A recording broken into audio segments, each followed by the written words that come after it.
Oi pessoal, hoje eu queria conversar com vocês sobre comunicação e como utilizar essa comunicação para obter mais resultados com o nosso paciente. Eu começo a fazer esse vídeo e me vem uma série de situações em que a comunicação foi importante, em que eu tive que depois repensar a minha forma de comunicar com o meu paciente. Algumas situações me marcaram muito. Eu acho que vocês podem, se vocês trabalham com paciente neurológico, podem ter passado por isso também, que é a questão da expectativa da família, a expectativa do próprio paciente. Eu lembro de uma situação uma vez que chegou um paciente para mim muito comprometido mesmo, traqueostomizado, com sonda nasal, sonda nasogástrica, com sonda de alívio, né? Um paciente que não era capaz de sentar sozinho, ele não era capaz ainda de rolar no leito. Ele tinha tido um AVC isquêmico e hemorrágico, então os dois lados do corpo estavam comprometidos, com comprometimento do cerebelo, enfim, era realmente um paciente bem comprometido. E aí, quando a família chegou, eles olharam e o paciente fazia sinais e a família conseguia entender, né, os sinais que ele fazia. E aí ele fez um sinal e a esposa dele olhou para mim e disse assim: ele está perguntando se ele vai andar. E aí eu fiquei uns instantes calada, né, olhando para a situação e vendo que andar era algo bem distante da situação que a gente estava vendo ali. Ele tinha que primeiro ganhar uma série de coisas para a gente pensar na possibilidade se ele seria capaz ou não de andar, o que eu particularmente achava naquela situação, naquela avaliação bem difícil. E aí a mãe imediatamente, vendo o meu silêncio, já foi logo me interrompendo o meu silêncio, né? E foi dizendo: vai sim, vai andar sim, com certeza, né? Então nessa hora a gente tem que saber comunicar. Às vezes comunicar com a família, comunicar com o paciente. E aí eu fui falando: olha, vamos criar objetivos mais possíveis, né? Mais alcançáveis. Quando na verdade ele tem tantas necessidades antes de andar. Vamos pensar na liberdade dele no leito, vamos pensar nele conseguir ficar sentado sem apoio. Vamos ganhar algumas coisas antes da gente pensar, né, e fazer uma avaliação se ele consegue andar. E realmente é um desafio essa comunicação, né? É um grande desafio. E eu lembro que outra situação também, eu fui até um pouco firme, assim, eu gosto de ser muito sincera com o meu paciente. Eu vou contar uma outra situação para vocês que não foi nada interessante. Eu gosto de ser muito sincera com o meu paciente. Eu lembro que uma vez uma outra família chegou, né, um paciente já mais jovem, não era um adulto jovem, mas era um paciente bem mais jovem, né, 60 e poucos anos, muito ativo, né? E aí chegou com uma hemiplegia severa e a primeira coisa que eles perguntaram foi a respeito da mão. E se vocês também têm experiência com AVC, a gente sabe que a mão é um dos ganhos mais difíceis no AVC, né? A gente trabalha muito no sentido de recuperar a marcha, é uma das principais coisas, e até o paciente quer isso primeiro, né? Mas como esse paciente ele já estava conseguindo dar uns passinhos, mesmo que com apoio, ele já estava percebendo que ele ia conseguir andar. Mas a mão, ela não fazia nenhum esboço de movimento, nem para extensão, nem para flexão, era totalmente paralisada. E aí os prognósticos, né? Nos primeiros meses de lesão, quando você não tem sequer uma contração, né? Contração zero de mão, o prognóstico não é tão positivo, né? No sentido de ganhar função como ele tinha antes. Então eu falei da dificuldade, exaltei a importância, né, da neuroplasticidade, a capacidade que o nosso cérebro tem de se reorganizar, a importância dele tentar fazer o uso da mão por conta do não uso aprendido, né? Dei uma verdadeira aula ali de AVC para o meu paciente. Acho muito importante explicar para ele os potenciais de recuperação que ele tem, mas também falei da dificuldade, né? Não iludi o paciente no sentido de dizer que a gente ia conseguir, que ele viesse ser atendido por mim, que ia dar tudo certo, né? Eu não sou dessa linha de prometer mais do que eu posso alcançar. Então eu prometi aquilo que eu podia prometer, né, de um trabalho compromissado e que a gente faria o que as evidências têm mostrado para a função de mão, a gente usaria tudo o que as evidências têm mostrado para a função de mão, mas que era um grande desafio, porque nesse início da lesão, ele não apresentava nenhum grau de força naquela mão, né? Dedo, punho, não tinha nada, era zero, né? Então era bem desafiador. E aí eu lembro que logo que eu terminei de falar, assim, pouco tempo depois, ele encheu os olhos de lágrima, ele ficou bem comovido, né? E a mulher a esposa, né, já tentando amenizar o que eu tinha falado, né? Já tentando diminuir ali o impacto do desafio que é, né? E eu sei que é um grande desafio, eu costumo dizer que eu entendo sobre AVC, mas eu não sei o que é ter um AVC porque eu nunca tive, então eu não posso me colocar no lugar da pessoa no sentido de dizer eu sei como você está se sentindo, eu nunca digo isso, né? Essa comunicação nunca sai da minha boca porque eu não sei o que é estar vivendo um AVC porque eu nunca tive. Eu conheço do ponto de vista de alguém que estuda e de trabalha com pessoas com AVC. Então eu percebi o quanto que é forte às vezes você falar a verdade. Olha que eu não falei que ele não tinha chances, eu não falei que era impossível, eu não falei que ele nunca ia alcançar, eu só falei que era desafiador, que era difícil, que a mão normalmente é aquela que mais demora a se recuperar, que a gente iria fazer todo o possível, que nós iríamos trabalhar com as evidências. Enfim, eu falei, mas ele não ouviu de mim o que ele queria, que era dizer, olha, daqui a pouco sua mão está funcionando, não se preocupe, daqui a pouco o senhor volta ao normal. Ele não ouviu isso, né? E isso foi impactante, porque era isso que ele queria ouvir.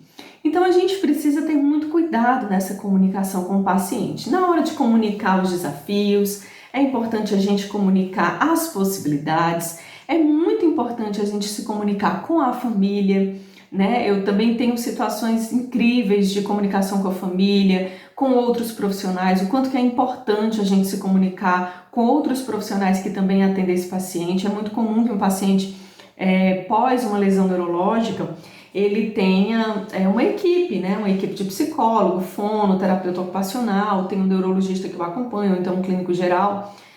E é importante que a gente saiba se comunicar com outros profissionais, que a gente consiga fazer esse ajuste da equipe pensando todos num objetivo em comum. Então, eu já trabalhei com pessoas que têm uma equipe, já trabalhei junto com o TO, outros fisioterapeutas, e é muito bacana a gente criar ali um clima de solidariedade e um clima de equipe em prol do paciente, né?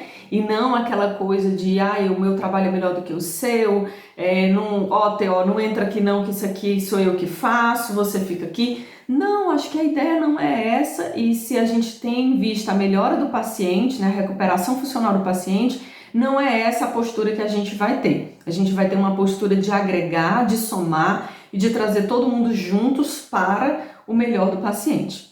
Outra comunicação que eu já comentei que eu acho realmente muito importante é a comunicação com a família. Eu acho indispensável, sobretudo quando o paciente é mais idoso, né, ou que tem algum comprometimento cognitivo, mas em qualquer circunstância eu aconselho falar com a família.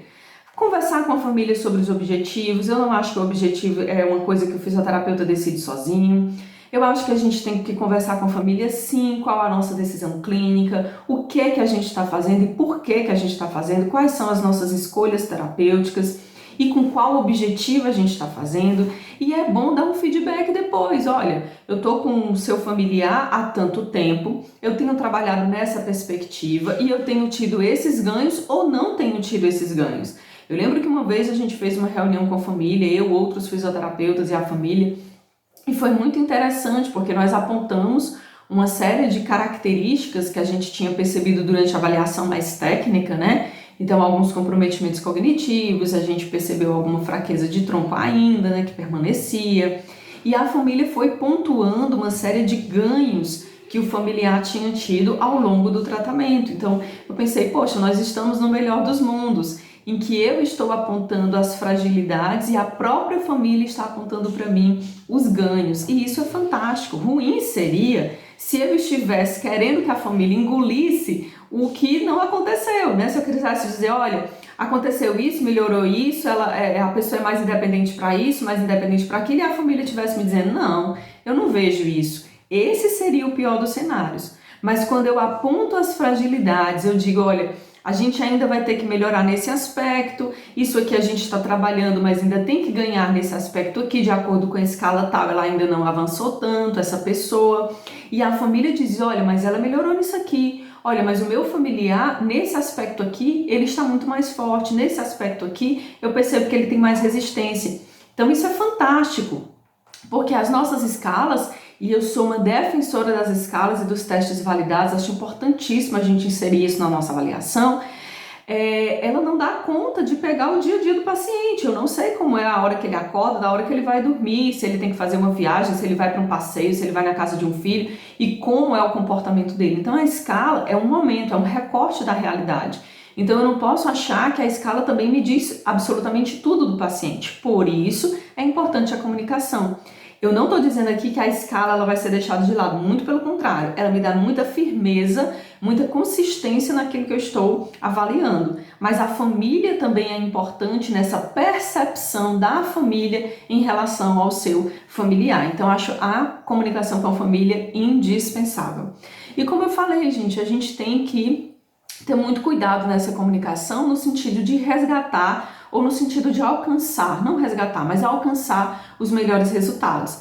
Então, eu também não sou adepta, não acho correto a gente prometer demais, tá? Então, também uma vez passei por uma situação um pouco delicada, que um determinado paciente foi para um outro fisioterapeuta por minha recomendação, e esse outro fisioterapeuta prometeu, segundo o paciente, 80% de função da mão, e ele ficou extremamente chateado, né, desanimado, inclusive comigo, porque fui eu que recomendei, por isso que hoje eu tenho muito cuidado na hora de recomendar, porque a pessoa tinha prometido muito, ele tinha gastado muito e não tinha ganhado absolutamente nada. Então a gente tem que ter muito cuidado, né? Esse paciente chegou para mim dizendo, olha doutor, eu posso lhe pagar o que você está me pedindo, mas eu quero que você me garanta que a minha mão vai voltar a funcionar. Eu não posso fazer isso, não é correto fazer isso, não é justo fazer isso se eu não tenho nenhum respaldo científico que me diga, pela avaliação que eu estou fazendo daquela mão, que aquela mão vai voltar a ter função.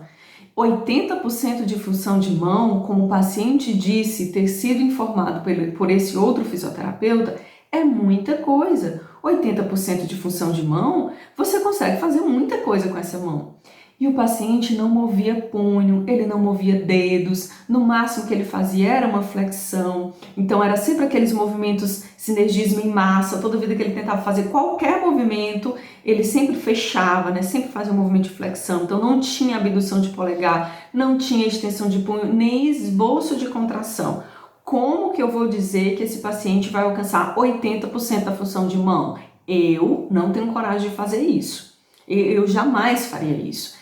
Então, assim, o paciente ficou desanimado, ele desapareceu, não consegui mais o contato dele, ligava, ele não me atendia, porque eu acho que ele achava que de alguma forma eu o tinha enganado também, né? Ele gastou muito e ficou realmente muito chateado com a situação e com razão, né? Eu também ficaria. Então, assim, essa comunicação, ela precisa ser uma comunicação assertiva, uma comunicação que não dá esperança demais, não vai prometer o que você não pode, o que você não sabe, o que você não tem certeza de que vai alcançar, não vai prometer a lua para o paciente se você não sabe se ele vai ter condições de chegar lá, certo? Mas também não pode ser uma comunicação que tire as esperanças do paciente. Olha, se conforme que vai ficar assim para sempre, que é desse jeito, eu não vou a nenhum extremo. Eu não prometo que eu acho que eu não vou, o que eu não sei se eu vou alcançar, mesmo que eu queira, porque tudo que a gente quer é que o paciente melhore o máximo possível, mas eu também não tiro as esperanças do paciente, porque eu sei que a ciência está avançando sempre. Eu sei que nós estamos num momento do boom da ciência, então existem muitas pesquisas, existem muitas técnicas que estão surgindo e que estão sendo resgatadas e que às vezes a gente, quando menos espera, a gente vê uma novidade. Então, eu costumo dizer que o meu pé está firme na ciência, está firme nas evidências, mas o meu olhar está com fé, com esperança de que a qualquer momento eu vou ser surpreendida por alguma notícia muito boa, né, de alguma coisa muito boa que vai poder resgatar, seja a marcha, seja a função de mão, seja os movimentos para um lesado medular, seja uma regressão da doença de Parkinson ou da esclerose múltipla, enfim, eu estou sempre aberta a ser surpreendida pelas novidades, mas estou sempre com o pé muito firme no que já existe de ciência e de evidência. Então, acho que a gente precisa aprender a usar dessa comunicação com o nosso paciente para obter os melhores resultados possíveis, tá certo, pessoal? Então era isso, se inscreve no canal, aproveita, manda esse vídeo para alguém que está sem saber como se comunicar com seu paciente, compartilha, curte e ativa o sininho que sempre que a gente atualizar aqui algum vídeo no canal vocês vão ficar sabendo. Tchau, tchau, pessoal, até uma próxima!